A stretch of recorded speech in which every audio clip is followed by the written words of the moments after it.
Hi hello welcome to my channel. ಇಷ್ಟು ದಿನದಿಂದ ನನ್ನ ಎಲ್ಲ ಕಥೆಗಳನ್ನು ನೀವು ನೋಡ್ತಾ ಇರೋದಕ್ಕಾಗಿ ಹೃದಯಪೂರ್ವಕ ಧನ್ಯವಾದಗಳು ತಮ್ಮೆಲ್ಲರಿಗೂ. ಹಾಗೆಯೇ ಈ ಒಂದು ಕತೆ ಕೂಡ ತುಂಬ ಇಂಟ್ರೆಸ್ಟಿಂಗ್ ಆಗಿದೆ, ಸ್ಕಿಪ್ ಮಾಡದೆ ನೋಡಿ. ಸೇಡಿನಿಂದ ಹುಟ್ಟಿದ ಪ್ರೀತಿ ಭಾಗ 1. ಬೆಳಗ್ಗೆ 7 ಗಂಟೆಗೆ ಗಡಿಯಾರದ ಗಂಟೆ ಸದ್ದು ಮಾಡುತ್ತಿದೆ.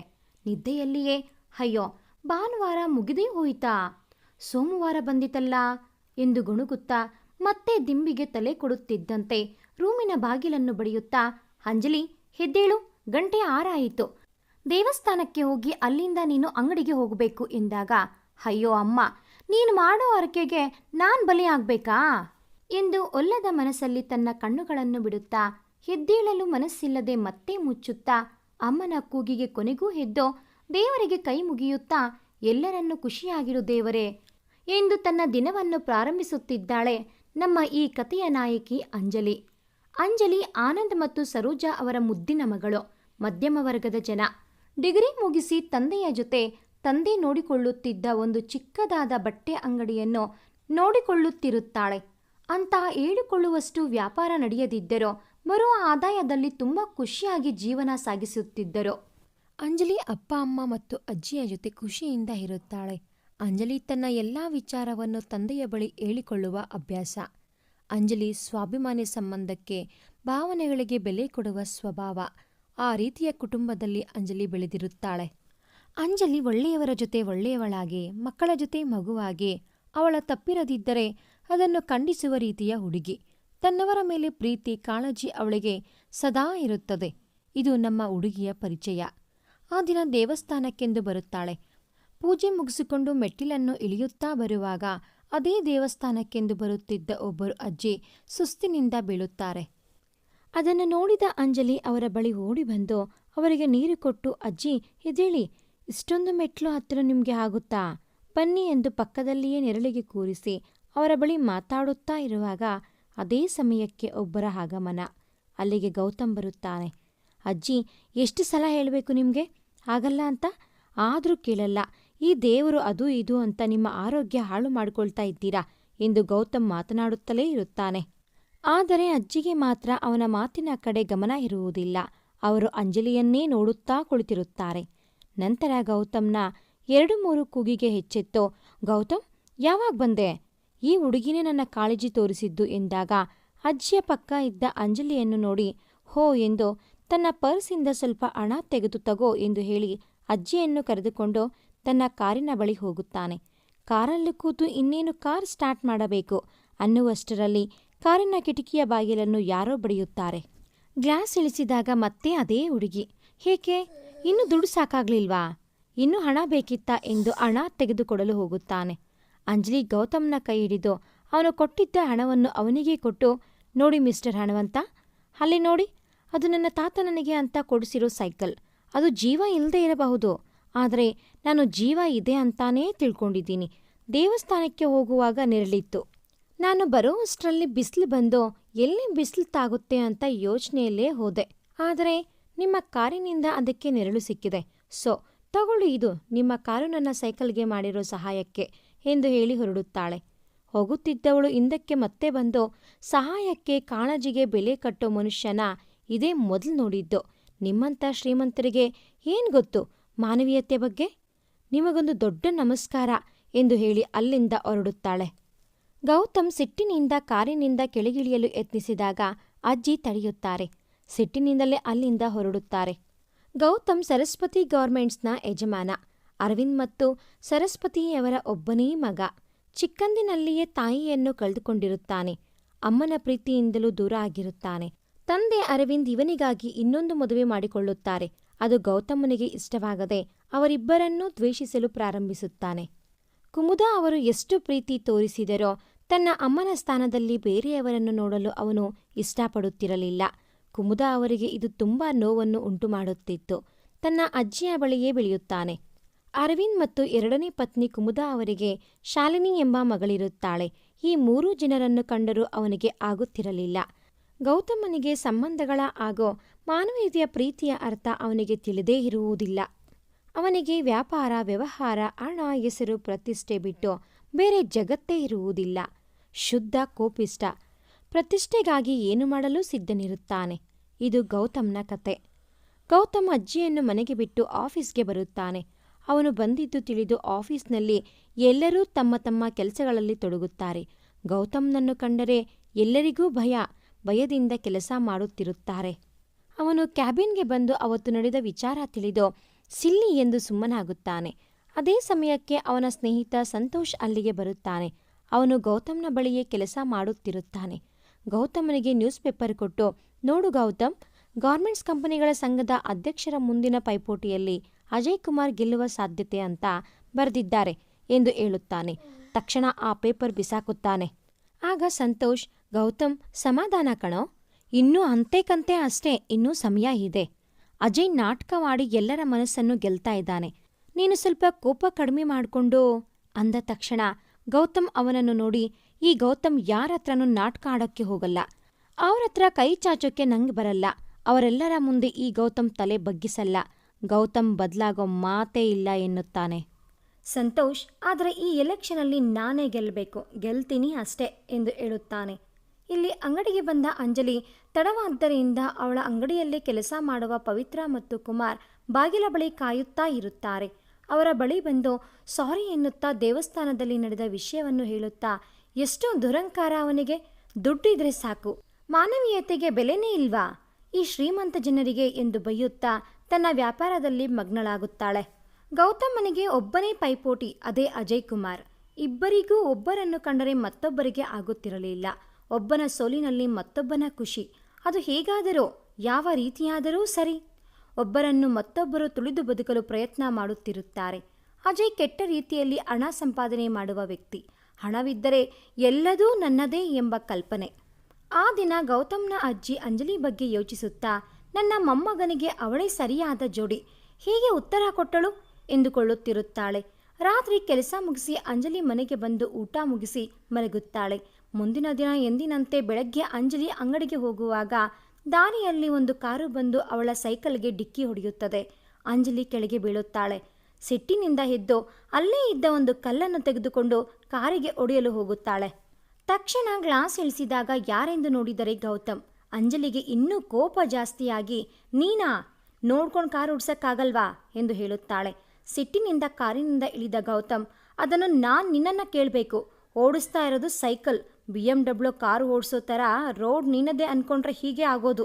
ಯಾವುದು ಎಲ್ಲಿ ಹೇಗೆ ಇರಬೇಕು ಅಲ್ಲಿ ಇದ್ದರೆ ಚೆನ್ನಾಗಿರುತ್ತೆ ಎಂದು ಹೇಳುತ್ತಾನೆ. ಅದಕ್ಕೆ ಅಂಜಲಿ, ಹೌದು ಮಿಸ್ಟರ್ ಹಣವಂತ, ನಾವು BMW ಅಲ್ಲದಿದ್ದರೂ ನಮ್ಮ ಬಳಿ ಇರೋದನ್ನು ನಾವು ಹೇಗೆ ಓಡಿಸಬೇಕು ಅಂತ ಗೊತ್ತು.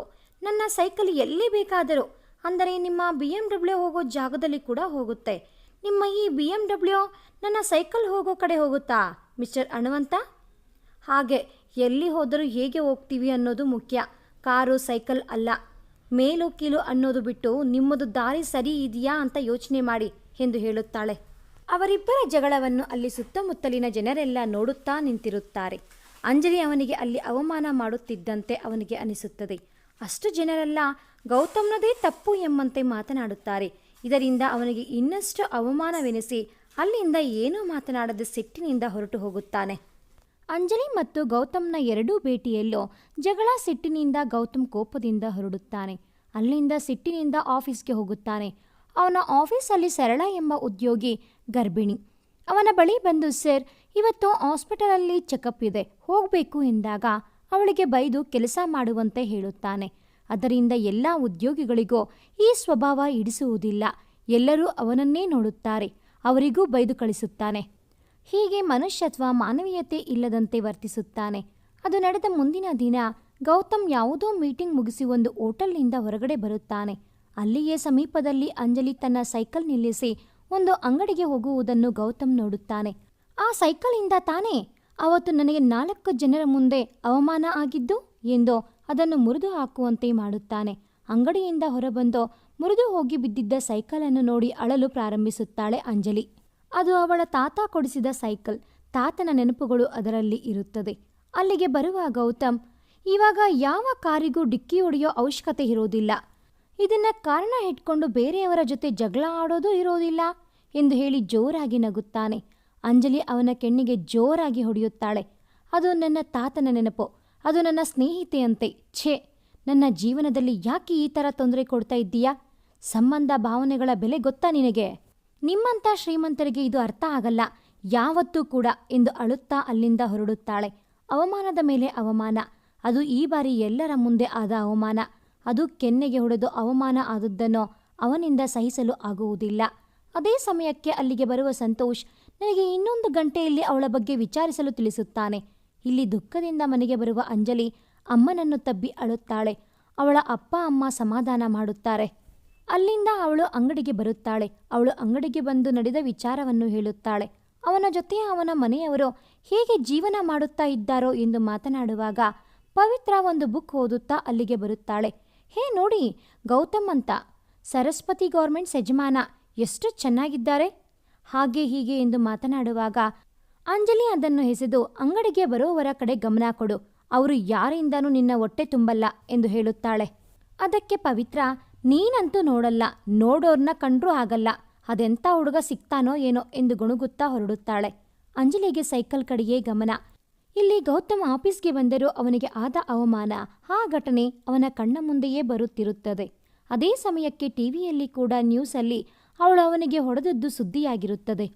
ಅಲ್ಲಿಗೆ ಬಂದ ಸಂತೋಷ್, ಗೌತಮ್ ಏನೇ ಹೇಳು, ನಿನ್ನ ನೋಡಿ ಎದುರುಕೊಂಡು ನಿನ್ನ ಮುಂದೆ ಮಾತಾಡೋಕೆ ಭಯ ಪಡೋ ಅವರನ್ನು ನೋಡಿದ್ದೆ, ಆದರೆ ಇವತ್ತು ನಿನ್ನ ಮುಂದೆ ಭಯ ಇಲ್ಲದೆ ಅದು ಒಂದು ಹುಡುಗಿ ಎಂದ ತಕ್ಷಣ ಕೋಪದಿಂದ ನಿಲ್ಲಿಸು ಸಾಕು, ನಾನು ಹೇಳಿದ್ದೇನು ಮಾಡಿದೆ ಹೇಳು ಎಂದು ಕೇಳುತ್ತಾನೆ.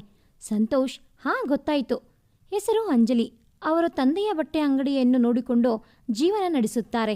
ತುಂಬ ಸ್ವಾಭಿಮಾನಿ, ಸಂತೋಷವಾದ ಕುಟುಂಬ ಸಂಬಂಧಕ್ಕೆ ಭಾವನೆಗಳಿಗೆ ಬೆಲೆ ಜಾಸ್ತಿ, ಮಾನ ಮರ್ಯಾದೆಗೆ ಅಂಜುವ ಜನ ಎಂದ ತಕ್ಷಣ ಗೌತಮ್ ಸಂತೋಷನಿಗೆ ಸಾಕು ಇಷ್ಟು, ನನ್ನ ಕೆನ್ನೆಗೆ, ಅದು ಈ ಗೌತಮ್ನ ಕೆನ್ನೆಗೆ ಹೊಡೆದು ಅವಮಾನ ಮಾಡಿದಳು ಅಲ್ವಾ, ಆ ಏಟಿನ ರುಚಿನ ಯಾವ ಥರ ಹೇಗೆ ತಿಳಿಸುತ್ತೇನೆ ಅವಳಿಗೆ ಅಂತ ನಾಳೆಯಿಂದ ನೋಡ್ತಾ ಇರು. ಸಂಬಂಧ ಭಾವನೆಗಳು ಅನ್ನೋ ಅವಳಿಗೆ ಅದರ ಅರ್ಥನೇ ಮರೆತು ಹೋಗಬೇಕು. ಹಾಗೆ ಪಾಠ ಕಲಿಸ್ಲಿಲ್ಲ ಅಂದರೆ ನನ್ನ ಹೆಸರು ಗೌತಮ್ನೇ ಅಲ್ಲ ಎಂದು ಅವನ ಮುಂದೆ ಇದ್ದ ಗ್ಲಾಸನ್ನು ಹೊಡೆದು ಹಾಕುತ್ತಾನೆ. ಅದಕ್ಕೆ ಸಂತೋಷ್, ಇದು ಆಗಲ್ಲ ಅನ್ಸುತ್ತೆ, ಸ್ವಲ್ಪ ಯೋಚನೆ ಮಾಡು ಅಂದಾಗ, ಅದು ಎಷ್ಟೇ ಕಷ್ಟ ಆದರೂ ನಾನು ಅಂದ್ಕೊಂಡಿದ್ದು ಸಾಧಿಸಿಯೇ ಸಾಧಿಸುತ್ತೇನೆ ಎನ್ನುತ್ತಾನೆ. ನೆಕ್ಸ್ಟ್ ಡೇ ಅಂಜಲಿ ದೇವಸ್ಥಾನಕ್ಕೆ ಬಂದಿರುತ್ತಾಳೆ. ಪೂಜೆ ಮುಗಿಸಿ ಹೊರಬರುವ ಅಂಜಲಿಗೆ ಗೌತಮ್ ಎದುರಾಗುತ್ತಾನೆ. ಅವನನ್ನು ನೋಡಿ ನೋಡದ ಹಾಗೆ ಹೋಗುತ್ತಾಳೆ ಅಂಜಲಿ. ಮತ್ತೆ ಅವಳ ಮುಂದೆ ಹೋಗುತ್ತಾನೆ. ಅಂಜಲಿ, ನನ್ನ ಹಿಂದೆ ಯಾಕೆ ಬರ್ತಾ ಇದ್ದೀರಾ? ಇನ್ನು ಏನು ಮಾಡಬೇಕು ಅಂತ ಬಂದಿದ್ದೀರಾ ಎನ್ನುತ್ತಾಳೆ. ಅದಕ್ಕೆ ಗೌತಮ್, ನೀವು ಏನು ಬೈಬೇಕು ಅಂದ್ಕೊಂಡಿದ್ದೀರೋ ಬೈದು ಕೋಪ ಎಲ್ಲ ತೀರಿಸ್ಕೊಡಿ, ನಾನು ಮಾಡಿದ್ದು ಎಂಥ ತಪ್ಪು ಅಂತ ನನಗೆ ಅರ್ಥವಾಯಿತು, ಕ್ಷಮಿಸಿಬಿಡಿ ಎಂದಾಗ, ಇದೆಲ್ಲ ನನಗೆ ಯಾಕೆ ಹೇಳ್ತಾ ಇದ್ದೀರಾ, ದಯವಿಟ್ಟು ಇಲ್ಲಿಂದ ಹೊರಟು ಹೋಗಿ ಎಂದು ಅಲ್ಲಿಂದ ಹೊರಡುತ್ತಾಳೆ. ಅಂಜಲಿ ಅಲ್ಲಿಂದ ಹೋದ ತಕ್ಷಣ, ಇವತ್ತು ಹೋಗ್ತಾ ಇದ್ದೀಯಾ, ನಾಳೆ ಒಪ್ಕೊಳ್ಳೇಬೇಕು ಎಂದುಕೊಳ್ಳುತ್ತಾನೆ. ದೇವಸ್ಥಾನದಲ್ಲಿ ಇವರಿಬ್ಬರೂ ಮಾತನಾಡುತ್ತಿದ್ದನ್ನು ಗೌತಮ್ನ ಅಜ್ಜಿ ಗಮನಿಸುತ್ತಾರೆ. ನಾನು ಮೊದಲ ದಿನ ನೋಡಿದಾಗಲೇ ಅಂದುಕೊಂಡೆ, ನನ್ನ ಮೊಮ್ಮಗನಿಗೆ ತಕ್ಕ ಜೋಡಿ ಅಂತ. ಅವನ ಬಾಯಿಯಿಂದ ಕ್ಷಮೆ ಅನ್ನೋ ಪದ ಬರೋದೇ ಇಲ್ಲ. ಈ ಹುಡುಗಿ ಹತ್ತಿರ ಕ್ಷಮೆ ಕೇಳಿದ್ದಾನೆ. ದೇವರೇ, ನನ್ನ ಮಾತನ್ನು ನಿಜ ಮಾಡು ಎಂದು ಬೇಡಿಕೊಳ್ಳುತ್ತಾಳೆ. ಆಫೀಸ್ಗೆ ಹೋಗುವ ಗೌತಮ್ ಅವನಿಗೆ ಇಷ್ಟ ಇಲ್ಲದಿದ್ದರೂ ಅವಳ ಬಳಿ ಬಂದು ಕ್ಷಮೆ ಕೇಳಿದ್ದಕ್ಕೆ ಅವನ ಬಗ್ಗೆ ಅವನಿಗೇ ಅಸಹ್ಯ ಮಾಡಿಕೊಳ್ಳುತ್ತಿರುತ್ತಾನೆ. ಅದರಿಂದಾಗಿ ಅಂಜಲಿ ಮೇಲೆ ಇನ್ನೂ ಕೋಪ ಜಾಸ್ತಿ ಆಗುತ್ತಿರುತ್ತದೆ. ಅಂಗಡಿಯ ಕೆಲಸ ಮುಗಿಸಿ ಮನೆಗೆ ಬರುವ ಅಂಜಲಿ ಬೇಸರದಲ್ಲಿರುವುದನ್ನು ಕಂಡು ಅವಳ ತಂದೆ ಏನಾಯಿತು ಎಂದು ಕೇಳಿದಾಗ, ತಂದೆಯ ಬಳಿ ಏನೂ ಹೇಳದೆ ಯಾವಾಗಲೂ ಎಲ್ಲವನ್ನೂ ಹೇಳಿಕೊಳ್ಳುತ್ತಿದ್ದ ಮಗಳು ಆ ದಿನ ಏನೂ ಇಲ್ಲ, ಕೆಲಸ ಜಾಸ್ತಿ ಇದೆ ಎಂದು ಮಲಗಲು ಹೋಗುತ್ತಾಳೆ. ಬೆಳಗ್ಗೆ ಎಂದಿನಂತೆ ಅಂಗಡಿಯ ಕಡೆಗೆ ಹೊರಡುತ್ತಾಳೆ. ಸೈಕಲ್ ಮುರಿದು ಹೋಗಿದ್ದರಿಂದ ಆ ದಿನ ಬಸ್ಸಿನಲ್ಲಿ ಹೋಗಲು ಬಸ್ಸಿಗಾಗಿ ಕಾಯುತ್ತಾ ನಿಂತಿರುತ್ತಾಳೆ. ಅದೇ ದಾರಿಯಲ್ಲಿ ಗೌತಮ್ ಬರುತ್ತಾನೆ. ಅಂಜಲಿ ಬಳಿ ಹೋಗಿ, ಬನ್ನಿ, ಎಲ್ಲಿ ಹೋಗಬೇಕು, ನಾನು ಬಿಡುತ್ತೇನೆ, ಇನ್ನೂ ಕೋಪ ಹೋಗಿಲ್ವಾ, ಸಾರಿ ರೀ, ಬನ್ನಿ ಎಂದಾಗ ಅಂಜಲಿ ಕೋಪದಿಂದ, ದಯವಿಟ್ಟು ಇಲ್ಲಿಂದ ಹೊರಟೋಗಿ, ನನಗೆ ತೊಂದರೆ ಕೊಡಬೇಡಿ, ನಿಮ್ಮ ಮುಖ ನೋಡೋಕ್ಕೂ ಇಷ್ಟ ಇಲ್ಲ ಎಂದು ಹೇಳಿ ಅಲ್ಲಿ ಬರುವ ಬಸ್ ಹತ್ತಿ ಹೋಗುತ್ತಾಳೆ. ಅಂಗಡಿಯ ತಲುಪುವ ಅಂಜಲಿಗೆ ಒಂದು ಆಶ್ಚರ್ಯ ಕಾದಿರುತ್ತದೆ. ಅವಳಿಗಾಗಿ ಹೊಸ ಸೈಕಲ್ ಅವಳ ಅಂಗಡಿಯ ಮುಂದೆ ನಿಂತಿರುತ್ತದೆ. ಅದನ್ನು ಕಂಡು ಎಲ್ಲರನ್ನೂ ಯಾರದೆಂದು ಕೇಳುತ್ತಾಳೆ. ಎಲ್ಲರೂ ಗೊತ್ತಿಲ್ಲ ಎಂದೇ ಹೇಳುತ್ತಾರೆ. ಸರಿ ಎಂದು ಅಂಗಡಿಯ ಒಳಗೆ ಹೋಗುತ್ತಾಳೆ. ಅಷ್ಟರಲ್ಲಿ ಪವಿತ್ರ, ಅಂಜಲಿ ಅಲ್ಲಿಗೆ ಬಾ, ಯಾರೋ ಬಂದಿದ್ದಾರೆ ನೋಡು ಎಂದಾಗ ಯಾರು ಎಂದು ಹೊರಗೆ ಬಂದು ನೋಡುತ್ತಾಳೆ. ಅಲ್ಲಿ ಗೌತಮ್ ಸೈಕಲ್ ಬಳಿ ನಿಂತಿರುತ್ತಾನೆ. ಅವನ ಬಳಿ ಬಂದು, ರೀ, ಏನ್ರಿ ನಿಮ್ಮ ಪ್ರಾಬ್ಲಮ್ ಎಂದಾಗ ಗೌತಮ್ ನನ್ನ ತಪ್ಪು ತಿದ್ದಿಕೊಳ್ಳಲು ಒಂದು ಅವಕಾಶ ಕೊಡಿ ಎನ್ನುತ್ತಾನೆ. ಅದಕ್ಕೆ ಅಂಜಲಿ, ಆ ಸೈಕಲ್ ಜೊತೆ ನೆನಪುಗಳು ಇದ್ದಿದ್ದೋ ನನ್ನ ತಾತ ಕೊಟ್ಟ ಪ್ರೀತಿ ಅದು. ಬೇರೆ ಸೈಕಲ್ ಆ ಜಾಗ ತುಂಬೋಕೆ ಸಾಧ್ಯ ಇಲ್ಲ. ನಿಮಗೆ ಹೇಗೆ ಗೊತ್ತಾಗಬೇಕು? ಪ್ಲೀಸ್ ಇದನ್ನ ತಗೊಂಡು ಹೊರಡಿ ಎಂದು ಅಲ್ಲಿಂದ ಅಂಗಡಿಗೆ ಬರುತ್ತಾಳೆ. ಇದೆಲ್ಲ ನೋಡುತ್ತಿದ್ದ ಪವಿತ್ರ, ಅಂಜಲಿ ನಿನಗೆ ಹೇಗೆ ಗೊತ್ತು ಇವರು ಎಂದಾಗ, ನನಗೆ ಬೇತಾಳದಂತೆ ಅಂಟಿಕೊಂಡಿರೋ ನಾನು ದಿನಾ ಬಂದು ಹೇಳುತ್ತಿದ್ದದ್ದು ಇವರ ಬಗ್ಗೆ ಎನ್ನುತ್ತಾಳೆ. ಏನು ನಿನಗೆ ಗೊತ್ತಾ ಅವನು? ಏನೋ ಗೊತ್ತಿರೋ ನೆಂಟ್ರ ಅನ್ನೋ ಥರ ಮಾತಾಡ್ತಾ ಇದ್ದೀಯಾ ಎಂದಾಗ, ಪವಿತ್ರ ನೆಂಟರಾಗಿದ್ರೆ ಇಲ್ಲಿ ಯಾಕೆ ಕೆಲಸ ಮಾಡಬೇಕಿತ್ತು? ನಾನು ಒಂದಿನ ಗೌತಮ್ ಅನ್ನೋವರ ಬಗ್ಗೆ ಹೇಳಿದ್ದೆ ಗೊತ್ತಾ? ಆ ದೊಡ್ಡ ಗಾರ್ಮೆಂಟ್ಸ್ ಗೌತಮ್ ಇವರೇ ಕಣೆ ಎಂದಾಗ ಒಮ್ಮೆ ಅವಳ ಕಡೆ ತಿರುಗಿ ಸುಮ್ಮನಾಗುತ್ತಾಳೆ. ಇವರ ಭೇಟಿ ಮಾಡಲು ಕಾಯುತ್ತಾ ಇರುತ್ತಾರೆ. ಎಲ್ಲರನ್ನೂ ಭೇಟಿ ಮಾಡೋಕೆ ಸಿಗೋದೇ ಕಷ್ಟ. ಅಂತ ಗೌತಮ್ ನಿನ್ನ ಭೇಟಿ ಮಾಡೋಕೆ ಬಂದಿದ್ದಾರೆ. ನಿನ್ನ ಬಳಿ ಕ್ಷಮೆ ಕೇಳುತ್ತಾ ಇದ್ದಾರೆ. ನೀನು ಸ್ವಲ್ಪ ಜಾಸ್ತಿ ಆಡ್ತಾ ಇದ್ದೀಯಾ, ಯೋಚನೆ ಮಾಡು ಎಂದು ಹೇಳುತ್ತಾಳೆ. ಅಂಜಲಿ ಅವಳ ಮುಖ ನೋಡಿ ಸುಮ್ಮನಾಗುತ್ತಾಳೆ. ಅಲ್ಲಿಂದ ಆಫೀಸ್ಗೆ ಬರುವ ಗೌತಮ್ ಕ್ಯಾಬಿನ್ಗೆ ಬಂದು ಅಲ್ಲಿದ್ದ ಎಲ್ಲ ವಸ್ತುಗಳನ್ನು ಬಿಸಾಕುತ್ತಿರುತ್ತಾನೆ. ಅಲ್ಲಿಗೆ ಬಂದ ಸಂತೋಷ್, ಗೌತಮ್ ಯಾಕೆ, ಏನಾಯ್ತು ಎಂದಾಗ, ನಾನು ಎಷ್ಟೇ ಪ್ರಯತ್ನ ಮಾಡಿದರೂ ಅವಳು ನನ್ನ ದಾರಿಗೆ ಬರ್ತಾ ಇಲ್ಲ. ಇದು ಹೀಗೆ ಆದರೆ ನನ್ನ ಗುರಿ ಮುಟ್ಟಲು ಕಷ್ಟ ಆಗುತ್ತೆ. ಅದು ಹಾಗೆ ಆಗಬಾರದು, ನಾನು ಸೋಲಬಾರದು ಎಂದಾಗ ಸಂತೋಷ್, ನಿನ್ನ ಹಿಂದೆ ತುಂಬ ಜನ ಹುಡುಗಿಯರು ಬೀಳುತ್ತಾರೆ. ನಿನ್ನ ನೋಡೋಕೆ ಸಾಲಲ್ಲೇ ಇರುತ್ತಾರೆ. ಆದರೆ ಈ ಹುಡುಗಿ ನೀನೇ ಹೋದರೋ ನಿನ್ನ ಜೊತೆ ಸರಿಯಾಗಿ ಮಾತು ಆಡಲ್ಲ. ಇವಳು ಎಲ್ಲರಿಗಿಂತಲೂ ವಿಭಿನ್ನ ಗೌತಮ್. ಹೀಗೆ ಹೇಳುತ್ತೇನೆ ಅಂತ ತಪ್ಪು ತಿಳಿಬೇಡ. ಅವಳು ಒಳ್ಳೆ ಹುಡುಗಿ, ಗೌರವದಿಂದ ಬದುಕುತ್ತಿರುವ ಕುಟುಂಬ. ಇದು ಸರಿಯಲ್ಲ ಅನಿಸುತ್ತಿದೆ ಎಂದಾಗ ಗೌತಮ್ ಕೋಪದಿಂದ, ಸಾಕು, ಅವಳು ಮಾಡಿರೋ ತಪ್ಪಿಗೆ ಶಿಕ್ಷೆ ಆಗಲೇಬೇಕು, ಹಾಗೇ ಆಗುತ್ತೆ ಎನ್ನುತ್ತಾನೆ. ಇನ್ನೊಂದು ಕಡೆ ಅಜಯ್ ಗೌತಮ್ನ ಕಾರಿನ ಡ್ರೈವರ್ ಆಗಿ ಅವನ ಕಡೆಯವನೊಬ್ಬನನ್ನು ನೇಮಿಸಿರುತ್ತಾನೆ. ಇದರಿಂದಾಗಿ ಎಲ್ಲ ವಿಚಾರಗಳು ತಿಳಿಯುತ್ತಿರುತ್ತವೆ. ಗೌತಮ್ನ ಕೆನ್ನೆಗೆ ಹೊಡೆದ ಹುಡುಗಿಯ ಹಿಂದೆ ಬಿದ್ದಿದ್ದಾನೆ ಎಂದು ಗೊತ್ತಾಗಿ ಅವನು ಏನೋ ಪ್ಲಾನ್ ಮಾಡಿದ್ದಾನೆ, ಅದನ್ನು ತಿಳಿದುಕೊಳ್ಳಬೇಕು ಎಂದು ಯೋಚಿಸುತ್ತಾನೆ. ಕೆಲಸ ಮುಗಿಸಿ ಮನೆಗೆ ಬರುವ ಅಂಜಲಿ ಊಟ ಕೂಡ ಮಾಡದೆ ತನ್ನ ರೂಮಿಗೆ ಹೋಗುತ್ತಾಳೆ. ಅವಳ ತಲೆಯಲ್ಲಿ ಗೌತಮ್ ಅವಳ ಜೊತೆ ಹಿಂದೆ ನಡೆದುಕೊಂಡ ರೀತಿ, ಈಗ ನಡೆದುಕೊಳ್ಳುತ್ತಿರುವ ರೀತಿ, ಪವಿತ್ರನ ಮಾತುಗಳು, ಇವುಗಳೇ ಅವಳ ತಲೆಯಲ್ಲಿ ಓಡಾಡುತ್ತಿರುತ್ತವೆ. ಮಗಳನ್ನ 2 ದಿನಗಳಿಂದ ಗಮನಿಸಿದ ಅಂಜಲಿ ತಂದೆ ಅವಳ ಬಳಿ ಬಂದು, ಯಾಕೋ ಪುಟ್ಟ, ಏನಾಯ್ತು ಎಂದಾಗ ತಂದೆಯ ತೊಡೆಯ ಮೇಲೆ ಮಲಗಿ ಗೌತಮ್ ಮತ್ತು ಅವಳ ನಡುವೆ ನಡೆದ ಎಲ್ಲ ಘಟನೆ ಹೇಳುತ್ತಾಳೆ. ಅದಕ್ಕೆ ಆನಂದ್ ಅವರು ಅವಳನ್ನು ಸಮಾಧಾನ ಮಾಡಿ, ಅಯ್ಯೋ ಹುಚ್ಚಿ, ಇಷ್ಟಕ್ಕೆ ಹೀಗಿದ್ದೀಯಾ? ಅಂಜಲಿ, ತಪ್ಪಿಗಿಂತ ಅದನ್ನು ಅರ್ಥ ಮಾಡಿಕೊಂಡು ಕ್ಷಮೆ ಕೇಳುವುದು ಮುಖ್ಯ. ಅವನಿಗೆ ಅದರ ಅರಿವಾಗಿದೆ. ಅಂಥದ್ರಲ್ಲೂ ಅವನು ಅಂತಸ್ತಿನ ಮಟ್ಟ ನೋಡದೆ ತಪ್ಪಿನ ಅರಿವಾಗಿ ಕ್ಷಮೆ ಕೇಳಿದ್ದಾನೆ ಅಂದರೆ ಅವನು ಬದಲಾಗಿದ್ದಾನೆ ಅಂತ ಅನಿಸುತ್ತೆ. ಕ್ಷಮಿಸಿಬಿಡು ಮಗಳೇ, ಅವನು ಏನೂ ಕೇಳಿಲ್ಲ ಕ್ಷಮೆ, ಅವನು ಏನೂ ಕೇಳ್ತಿಲ್ಲ ಕ್ಷಮೆ, ಅದು ಅವನ ತಪ್ಪಿಗೆ ಎಂದು ಹೇಳುತ್ತಾರೆ. ಅಂಜಲಿ ಹಾಗೆ ನಿದ್ರೆಗೆ ಜಾರುತ್ತಾಳೆ. ಮುಂಜಾನೆ ಅಂಗಡಿಗೆ ಹೊರಡುವ ಮಗಳನ್ನು ಕಂಡು, ಏನು ಯೋಚನೆ ಮಾಡಿದ್ದೆ ಮಗಳೇ ಎಂದು ಕೇಳುತ್ತಾರೆ. ಅದಕ್ಕೆ ಅಂಜಲಿ, ಯೋಚಿಸುತ್ತೀನಿ ಎಂದು ಹೇಳಿ ಹೊರಡುತ್ತಾಳೆ. ಅಂಗಡಿಗೆ ಬರುವ ಅಂಜಲಿ ಅದೇ ಯೋಚಿಸುತ್ತಿರುತ್ತಾಳೆ. ಸುಮಾರು 11 ಗಂಟೆಯ ಸಮಯ. ಪವಿತ್ರ, ಅಂಜಲಿ ಅಂಜಲಿ ಎಂದು ಕೂಗಿಕೊಂಡು ಬರುತ್ತಾಳೆ. ಅಂಜಲಿ ಏನಾಯಿತು ಎಂದಾಗ, ಬಾ ನೀನೇ ನೋಡು ಎನ್ನುತ್ತಾಳೆ. ಹೊರಗೆ ಬರುವ ಅಂಜಲಿಗೆ ದೊಡ್ಡ ಆಶ್ಚರ್ಯ ಕಾದಿರುತ್ತದೆ. 10-20 ಮಕ್ಕಳು ಒಟ್ಟಿಗೆ ಕೈಯಲ್ಲಿ ಗೌತಮ್ನನ್ನು ಕ್ಷಮಿಸಿ ಎಂದು ಬೋರ್ಡ್ ಹಿಡಿದು ನಿಂತಿರುತ್ತಾರೆ. ಅವರ ಮಧ್ಯದಲ್ಲಿ ಗೌತಮ್ ಕಿವಿ ಹಿಡಿದು ನಿಂತಿರುತ್ತಾನೆ. ಅಂಜಲಿ ಗೌತಮ್ನನ್ನು ಕ್ಷಮಿಸುತ್ತಾಳಾ? ಒಂದು ವೇಳೆ ಕ್ಷಮಿಸಿದರೆ ಗೌತಮ್ ತನ್ನ ಸೇಡನ್ನು ಹೇಗೆ ತೀರಿಸಿಕೊಳ್ಳುತ್ತಾನೆ? ಇವರಿಬ್ಬರ ಜೀವನ ಮುಂದೆ ಹೇಗೆ ಇರುತ್ತೆ? ಕಾಯ್ದು ನಿರೀಕ್ಷಿಸಿ. ಭಾಗ 2 ಮುಂದುವರಿಯುತ್ತದೆ. ಭಾಗ 2ನ ನೋಟಿಫಿಕೇಷನ್ಸ್ ನಿಮಗೆ ಬರಬೇಕು ಅಂತ ಅಂದರೆ ಈ ಕೂಡಲೇ ಈ ಚಾನಲ್ಗೆ ಸಬ್ಸ್ಕ್ರೈಬ್ ಆಗಿ. ಹಾಗೆಯೇ ಈ ಒಂದು ವಿಡಿಯೋ ನಿಮಗೆ ಇಷ್ಟ ಆಗಿದ್ದಲ್ಲಿ ಪ್ಲೀಸ್ ಲೈಕ್ ಮಾಡಿ, ಶೇರ್ ಮಾಡಿ, ಕಾಮೆಂಟ್ ಮಾಡೋದನ್ನು ಮರಿಬೇಡಿ. Thanks for watching this video.